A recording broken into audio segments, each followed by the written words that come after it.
بسم اللہ الرحمن الرحیم۔ نماز کورس کا آج چھٹا لیکچر ہے جس میں انشاءاللہ العزیز ہم نماز کے اوقات، رکعتیں اور اس رعایت کو دیکھیں گے جو نماز میں اللہ تعالیٰ نے ہمیں دی ہے۔ سب سے پہلے نماز کے اوقات کو ہم لیتے ہیں۔ نماز ہمیں معلوم ہے 5 وقت مسلمانوں پر فرض کی گئی ہے، اور یہ جو وقت ہیں یہ اصل میں عربی زبان کے اندر نماز جو جس وقت پہ پڑھی جاتی ہے اس وقت کا جو بھی نام تھا نماز کو وہی نام دے دیا گیا، یعنی کوئی نماز کا الگ سے نام نہیں ہے، بلکہ فجر اصل میں کیا ہے، یہ ایک وقت ہے۔ اور قرآن مجید میں جو کہ اس کی تفصیل آ گئی ہے سورہ بقرہ میں، روزوں کے ضمن میں تو ہم جانتے ہیں کہ آسمان پر صبح کی سفید دھاری سیاہ دھاری سے الگ ہو جائے تو یہ فجر ہے، یعنی رات چھائی ہوئی ہوتی ہے اور وہاں سے پھر ایک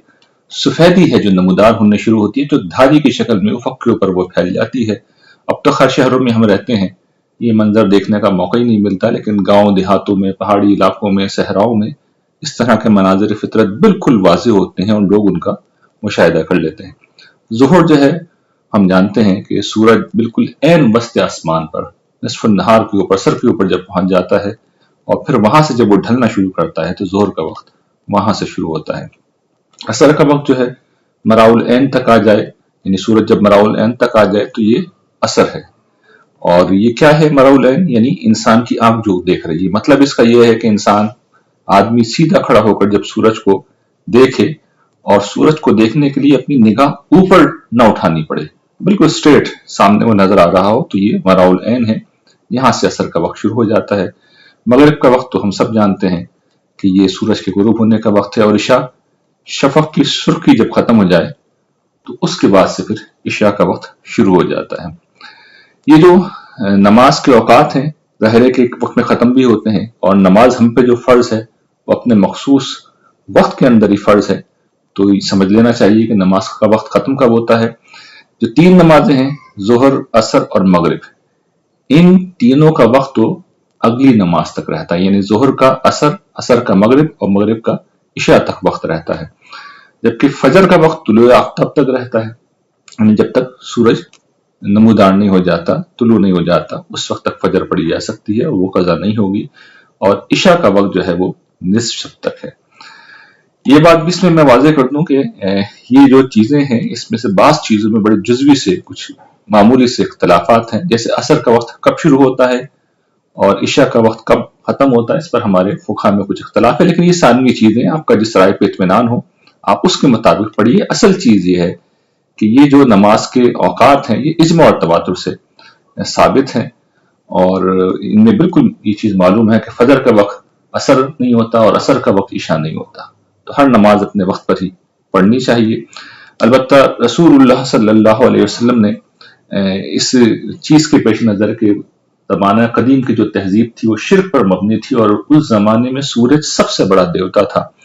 تو اس کے طلوع و غروب کے اوقات میں اس کی عبادت کی جاتی تھی، تو حضور نے سد ذریعہ کے طور پر منع کیا ہے، سدن للذریعہ، کہ لوگ اس زمانے میں نئے نئے اسلام قبول کر رہے تھے، عجمی تہذیب بھی اسلام قبول کرنا تھا، اسے بھی اور کیا انہوں نے، تو لوگ اپنی تہذیب کو لے کے آتے ہیں، اپنے پس منظر کو لے کے آتے ہیں، اور ظاہر ہے کہ ہر شخص اس طرح پختہ نہیں ہوتا، تو اس کا امکان تھا کہ وہ اصل میں یہ سوچ لیں کہ اچھا ہم تو اپنے سورج کی عبادت کر رہے ہیں، یا دل میں کہیں نہ کہیں یہ بات آ جائے، اور شرک چونکہ اس کی بے کنی ہی مقصود تھی، تو حضور نے ان دونوں وقت نماز کے لیے ہر طرح کی نماز کو منع کر دیا۔ اور پھر یہ جو اوقات ہیں یہ بھی کوئی نئے نہیں ہیں، بلکہ روایات میں یہ بات آتی ہے کہ انبیاء علیہ السلام کے دین میں نماز کے اوقات ہمیشہ یہی رہے ہیں۔ قرآن مجید نے بھی، گرچہ قرآن مجید کا اصلاً یہ موضوع نہیں ہے، یہ تو سنت سے ہی ہمیں ملے ہیں، لیکن قرآن میں بھی اشارہ کیا گیا ہے ان اوقات کی طرف۔ اللہ تعالیٰ ارشاد فرماتے ہیں وَأَقِمِ الصَّلَاةَ طَرَفَيِ النَّهَارِ وَزُلَفًا مِّنَ اللَّيْلِ إِنَّ الْحَسَنَاتِ يُذْهِبْنَ السَّيِّئَاتِ ذَلِكَ ذِكْرًا لِلذَّاكِرِينَ، اور دن کے دونوں حصوں میں نماز کا اہتمام کرو، اور رات کے کچھ حصے میں بھی، اس لیے کہ نیکیاں برائیوں کو دور کر دیتی ہیں، یہ ان لوگوں کے لیے یاد دہانی ہے جو یاد دہانی حاصل کرنا چاہیں۔ سورہ بنی اسرائیل میں اللہ تعالیٰ فرماتے ہیں اقم الصلاۃ لدلوک الشمس الی غسق اللیل وقرآن الفجر، یہ بھی دیکھیے بالکل واضح طور پر قرآن نے بیان کر دیا کہ سورج کے ڈھلنے سے لے کر رات کے تاریک ہو جانے تک یہ 4 نمازیں آ گئی ہیں آپ کی،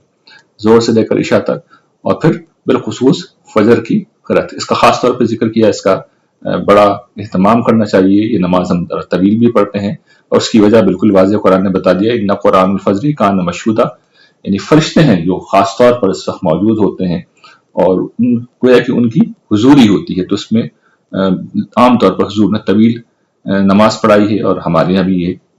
طریقہ ہے کہ اس میں ذرا قرأت طویل کی جاتی ہے. اگلی آیت ہے وَسَبِّحْ بِحَمْدِ رَبِّكَ قَبْلَ طُلُوعِ الشَّمْسِ وَقَبْلَ غُرُوبِهَا وَمِنْ آنَاءِ اللَّيْلِ فَسَبِّحْ وَأَطْرَافَ النَّهَارِ لَعَلَّكَ تَرْضَىٰ. اور اپنے رب کی حمد کے ساتھ اس کی تسبیح کرو سورج کے طلوع و غروب سے پہلے، اور اسی طرح رات کے اوقات میں بھی تسبیح کرو اور دن کے کناروں پر بھی، تاکہ تم نہال ہو جاؤ. تو یہ جو سورج کا طلوع ہے اور غروب ہے، ہم جانتے ہیں کہ سورج کے جو غروب سے پہلے عصر کی نماز ہوتی ہے،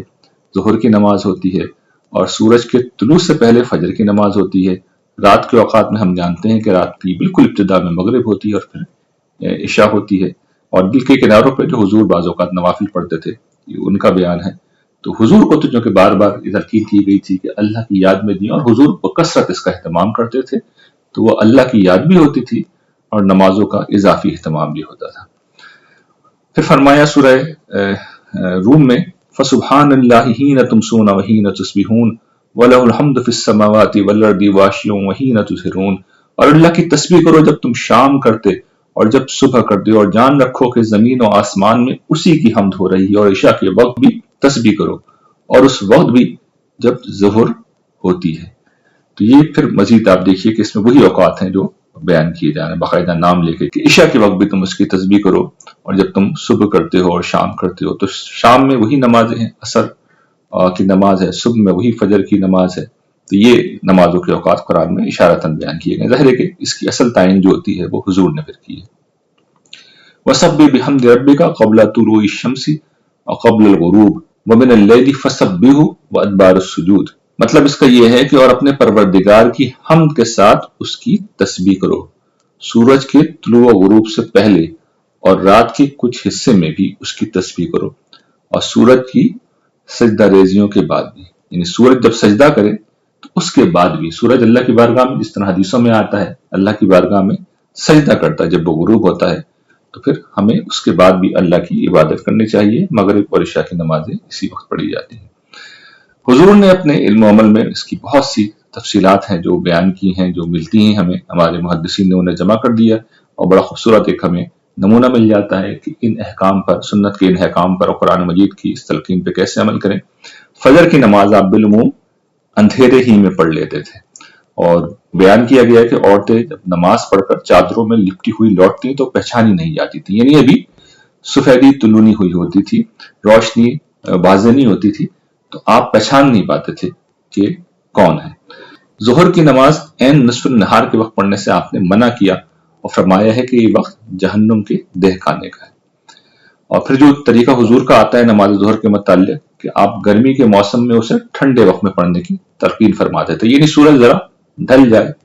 اور گرمی کی شدت تھوڑی سی کم ہو جائے. یہ عرب کا صحرا تھا، ہم سمجھ سکتے ہیں کہ وہاں کیا صورتحال تھی، تو حضور نے لوگوں کی رعایت کی ہے. عصر کی نماز آپ اس وقت پڑھتے جب سورج بلندی پر اور پوری طرح روشن ہوتا. تو یہ عصر کے باب میں، عصر کی نماز کے باب میں آپ کا طریقہ تھا. اور گویا کہ توجہ یہ دلانا ہے حضور کے ڈیلے نہ کرو. تو آپ نے فرمایا کہ یہ منافق کی نماز ہے کہ سورج کے انتظار میں بیٹھے رہتا ہے، پھر جب وہ زرد ہو جاتا ہے، زرد ہونے کا مطلب بالکل غروب کے قریب پہنچ گیا، اور شیطان کے دونوں سینگوں کے درمیان میں آ جاتا ہے، تو اٹھ کر 4 ٹھونگے مار لیتا ہے اور اپنی اس نماز میں اللہ کو کم ہی یاد کرتا ہے. یہ حضور نے بتایا ہے کہ منافقین کا جو طریقہ تھا نماز میں سستی کرتے ہیں، اس لیے کہ دل میں ایمان تو تھا ہی نہیں، پکارا گیا اللہ تعالیٰ کی طرف سے لیکن جاننے میں دلچسپی نہیں ہے. لیکن ظاہر ہے کہ اپنے نفاق کا اظہار بھی نہیں کرنا، اپنے کفر کا اظہار بھی نہیں کرنا، تو مارے باندھے نماز پڑھ لی لیکن مجبوری میں. اور اس کی جو خاص اہمیت ہے نماز عصر میں، جو خاص اہمیت ہے کہ اس زمانے میں، یعنی ایگریکلچرل ایج میں، عصر کی نماز جس وقت ہوتی تھی کاروبار زندگی بند ہوتا تھا، کیونکہ سورج کی روشنی ختم ہو رہی ہوتی تھی. تو یہ دکانیں سمیٹنے کا وقت ہوتا تھا، کاروبار کو فنش کرنے کا وقت ہوتا تھا، خریدار بھی ایسے موقع پر آ جاتے تھے. تو یہاں پر خاص طور پر حضور نے توجہ دلائی ہے، اور میں اکثر توجہ دلاتا ہوں کہ اب یہی حیثیت